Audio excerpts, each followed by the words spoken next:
Hello friends, સ્વાગત છે તમારું કોમલ કિચનમાં। તો તમે મેં જોઈ શકો છો હું ફરીથી આવી ગઈ છું। તો આજે આપણે બનાવવાના છે રવાનો હાંડવો। તમે વિચારતા હશો આ શું છે, તો ચાલો આપણે એને બનાવવાની શરૂઆત કરીએ ફ્રેન્ડ્સ। તો આજે આપણે બનાવવાના છે રવો એટલે કે સોજીનો હાંડવો। હવે સોજીનો હાંડવો એટલે તમને ખબર જ હશે, ઘણા લોકોના ઘરમાં બનતોય હશે, પણ હું નવી રીતે બનાવું છું મિત્રો। તો તમે એકવાર જરૂરથી આ વિડીયો જોજો અને ટ્રાય કરજો બનાવવાની। તો સૌ પ્રથમ આપણે પહેલાં છાશ અને રવાને ભીગોઈ દેવાનું છે। છાશની જગ્યાએ તમે દહીં લો તો પણ ચાલશે। ત્યારબાદ 15થી 10 મિનિટ એને ભીગોઈને રાખી સાઈડ પર મૂકી દેવાનું છે। 15થી 20 મિનિટ બાદ એમાં તમે જોઈ શકો છો ખૂબ સરસ આઠો આવી ગયો છે। અને આઠો આવે એ બહુ સારું કહેવાય મિત્રો, કેમ કે સોજી ફૂલશે તો જ એનો સ્વાદ સારો આવશે। એટલા માટે તમારે 15થી 20 મિનિટ રવા અને છાશમાં કાં તો દહીંના ભીગોવીને તમારે સાઈડ પર મૂકી દેવાનું છે। તમે જોઈ શકો છો મારો રવાનો આટો ખૂબ સરસ આવ્યો છે। ત્યારબાદ આપણે માપ અનુસાર મીઠું નાખી દેવાનું છે મિત્ર। હું અહીંયા અડધી ચમચી જેટલું મીઠું નાખી દીધું છે। અને એ મીઠું નાખીને હું બરાબર જે મારું બેટર છે રવાનું એને બરાબર મીઠુંમાં એને હલાવીને બરાબર મિક્સ કરીને એને સાઈડ પર મૂકી દઈશ। હા મિત્ર, જ્યારે મીઠું તમે નાખો તો ત્યારે એને એકવાર જરૂરથી ટેસ્ટ કરજો કે મીઠે મોરું તો નથી રહી ગયું ને, કારણ કે મીઠે મોરું રહી જશે તો તમને ટેસ્ટમાં મજા નહીં આવે અને વધારે ખારું થઈ જશે તોય નહીં આવે મિત્ર। જો વધારે ખારું થઈ જશે થોડી છાશ આપણે નાખી શકીએ। તો મારું રેડી થઈ ગયું છે, મેં મિક્સ કરીને એને સાઈડ પર મૂકી દીધું છે। ત્યારબાદ એમાં જે નાખવાના મસાલા છે તમે જોઈ શકો છો, ઝીણા બારીક કટ કરેલા ટમેટો, ઝીણા લીલા મરચાં અને કાંદા અને થોડા ધાણા અને કઢી પત્તો। ધાણા નાખજો, એનો ટેસ્ટ ખૂબ સરસ આવશે। આ બધું તમે નાખજો એકવાર। ત્યારબાદ મેઇન વાત કહેવાનું તો રહી જ ગઈ કે અડદની જે દાળ હોય છે ને એ પણ થોડી તમે જે આપણે ખીરું બનાવ્યું છે એમાં નાખી દેજો, કારણ કે એનો ટેસ્ટ ખૂબ સરસ આવે છે। એમ બી આપણે ઉપમા બનાવતા હોય તો આપણે અડદની દાળ તો નાખતા જ હોય છે। તો જ્યારે તમે આ ખીરું બનાવો ત્યારે બી નાખી શકો છો, અને જ્યારે તમે મસાલો શેકવાનો એ પહેલાં પણ તમે નાખી શકો છો, કેમ કે અડદની દાળ તરત થઈ જશે।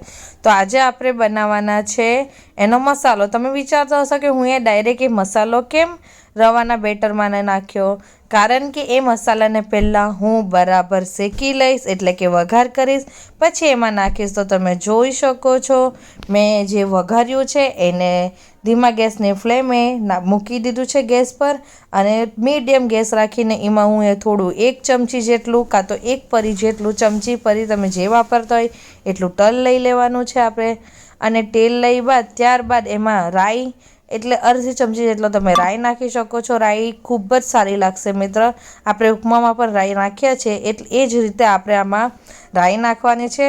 ત્યારબાદ એમાં આપણે નાખવાનું છે મેથી દાણા। તમને ખબર જ હશે કે મેથી દાણાનો સ્વાદ બધી વસ્તુમાં સારો આવે છે, એટલા માટે મેં થોડા મેથી દાણા પણ નાખ્યા છે। અને મેથી દાણા ને રાઈ થોડું થઈ જાય ત્યારબાદ એમાં અડધી ચમચી જેટલી હિંગ પાવડર નાખી દેવાનો છે। જ્યારે એ બધો મસાલો રેડી થઈ જાય ત્યારબાદ એમાં આપણે જે બારીક કટ કર્યા છે ને કાંદા એ નાખી દેવાના છે અડધો ચમચો। એકસાથે બધા નહીં નાખતો, એને પહેલાં અડધો ચમચો નાખવો, અને જ્યારે અડધો ચમચો નાખીએ છીએ ત્યારબાદ એમાં જે આપણે લીલા મરચાં કટ કર્યા છે બારીક એ નાખી દેવા અને કઢી પત્તો નાખી દેવો। તેથી શું થાય કે જે મરચાં હોય એ પણ બરાબર શેકાઈ જાય અને જે કઢી પત્તો અને કાંદાનો સ્વાદ બરાબર આવે। એ બધું બંનેને 1 મિનિટ માટે બરાબર ફેરવી લેવું એટલે કે સાતરી લેવું। ત્યારબાદ જે બચેલો કાંદો હોય છે એ પણ આપણે બધો નાખી દેવાનો છે। તમે જોઈ શકો છો મેં બરાબર સાતરી લીધું છે। અને હા મિત્ર, મારું થોડું વઘાર્યું મોટું છે એટલા માટે મેં આમાં જ બનાવું છું બધું, ને આમાં સારી રીતે મારો બધો મસાલો શેકાઈ જાય છે। તો તમે જોઈ શકો છો મેં બચેલો બીજો બધો કાંદો નાખી દીધો છે। અને ત્યારબાદ એને બરાબર મિક્સ કરીને આપણે એને 5થી 6 કે 7 મિનિટ માટે કાંદા અને જે લીલા મરચાં છે એને થોડી વાર શેકાવા મૂકી દેવાનો છે। તમે જોઈ શકો છો એને આપણે ઢાંકવાનું પણ નથી, એમ જ મીડિયમ ગેસની ફ્લેમ પર આપણે એને શેકાવા દેવાનો છે। થોડો ગુલાબી પડતો થઈ જાય ત્યારબાદ આપણે એમાં ટમેટો એડ કરવાનો છે। હવે તમે જોઈ શકો છો હજી તો શેકાય છે કાંદો। ત્યાં સુધી મિત્ર તમે મારી ચેનલનો વિડીયો જોતા હોય છો તો પ્લીઝ એને જરૂરથી લાઈક કરજો, શેર કરજો, કોમેન્ટ કરજો અને સબસ્ક્રાઈબ કરજો ભૂલતા નહીં મિત્ર। પ્લીઝ જરૂરથી લાઈક અને શેર કરજો। તમે જોઈ શકો છો મારો કાંદો ગુલાબી થઈ ગયો છે એટલે ત્યારબાદ મેં અંદર ટોમેટો એડ કર્યા છે। જ્યારે આપણે ટોમેટો એડ કરીએ ત્યારે એમાં અડધી ચમચી જેટલું મીઠું નાખી દેવાનું છે। બહુ વધારે પડતું પણ નહીં નાખવાનું, કારણ કે આપણે ઓલરેડી ખીરામાં મીઠું નાખ્યું છે. તો આપણે ખાલી થોડુંક બારીક જેટલું મીઠું નાખી દેવાનું છે. અને હા, 1 ચમચી જેટલો ધાણા જીરું પાવડર નાખી દેવાનો છે. એનો સ્વાદ ખૂબ સરસ આવે છે, એ માટે આપણે એનો થોડું નાખી દેવાનો છે. ત્યારબાદ આપણે ખાલી ફાસ્ટ ગેસ પર 1 મિનિટ માટે એને બરાબર શેકી લેવાનું છે. વધારે થવા નથી દેવાનું, કારણ કે ટોમેટો આપણે આખા જ રાખવાના છે. ખાલી મસાલા માટે અને ટોમેટો નાખ્યું છે એ માટે આપણે 1 મિનિટ માટે શેકી લેવાનું છે. ત્યારબાદ ગેસને બંધ કરીને આપણે જે બધો મસાલો હોય છે એ બધો મસાલાને બરાબર મિક્સ કરીને આપણે એ મસાલો બધો નાખવાના છે, જે આપણો રવાનું ખીરું બેટર બનાવ્યું છે એમાં. તમે જોઈ શકો છો, હું બધો મસાલો જે છે એ હું રવાનું જે ખીરું છે એમાં હું એ બધો નાખી દઉં છું. ત્યારબાદ જે મેં ઝીણા કટ કરેલા જે બધા ધાણા છે એટલે કે કોથમીર, એને પણ હું એ બધું કોથમીર નાખી દીધું છે. અને હા મિત્રો, કોથમીર તમે જરૂરથી નાખજો વધારે પ્રમાણમાં, એનાથી સ્વાદ ખૂબ સારો આવશે.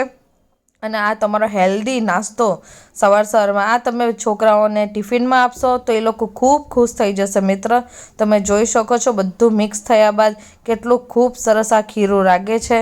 તો એને હું એ બરાબર મિક્સ કરી લીધું છે અને બધું અંદર બરાબર એડ કરી લીધું છે. અને તમે જેટલો પ્રમાણમાં બધું ટોમેટો છે, ધાણા છે બધું નાખશો એટલો જ તમારો ટેસ્ટ આવશે. ત્યારબાદ મેં જેમાં આપણે વઘારમાં મેં બધો મસાલો સાતર્યો હતો એમાં જ મેં પાછી આ હાંડવો બનાવવાની છું. તો એના માટે આપણે પહેલાં થોડું તેલ લઈ લઈએ. એમાં તેલમાં આપણે થોડા તલ નાખી દઈએ.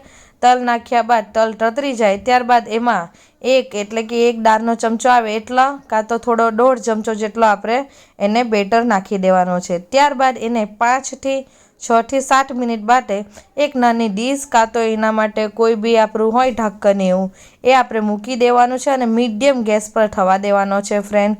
કારણ કે બહુ ફાસ્ટ રાખશો તો બળી જશે, ઉખડશે નહીં. તો એને ધીમા એટલે કે મીડિયમ ગેસની ફ્લેમે એને 5 થી 6-7 મિનિટ માટે થવા દેવાનું છે.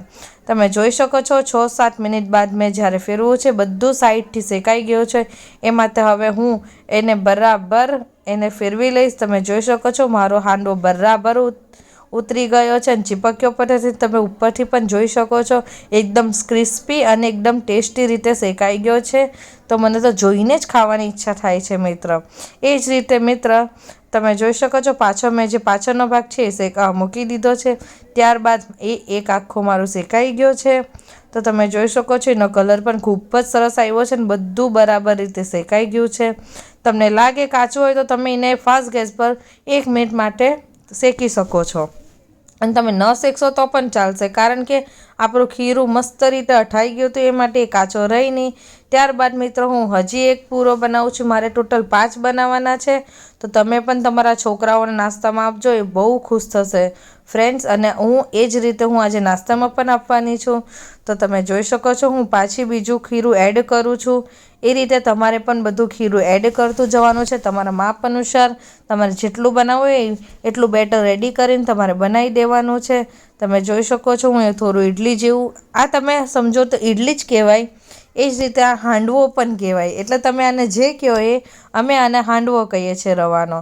તો તમે જોઈ શકો છો આ પણ મારો ખૂબ સારી રીતે શેકાઈ ગયો છે. ત્યારબાદ મેં એને પાછો પલટી દઈશ. તમે અંદર જોઈ શકો છો કેટલા ખૂબ સરસ જે આપણે વેજ નાખ્યા છે એ બધા થઈ ગયા છે. અને આનો પણ કલર ખૂબ સરસ આવ્યો છે અને એકદમ બરાબર શેકાઈ ગયું છે. મને આ જ વઘારિયામાં તમે શેકશો તો તમને ખૂબ સરસ શેપ પણ આવશે હાંડવાનો અને બહુ સારી રીતે બનશે. તમે જોઈ શકો છો મારે બનાવીને રેડી થઈ ગયું છે ઉત્તપમ.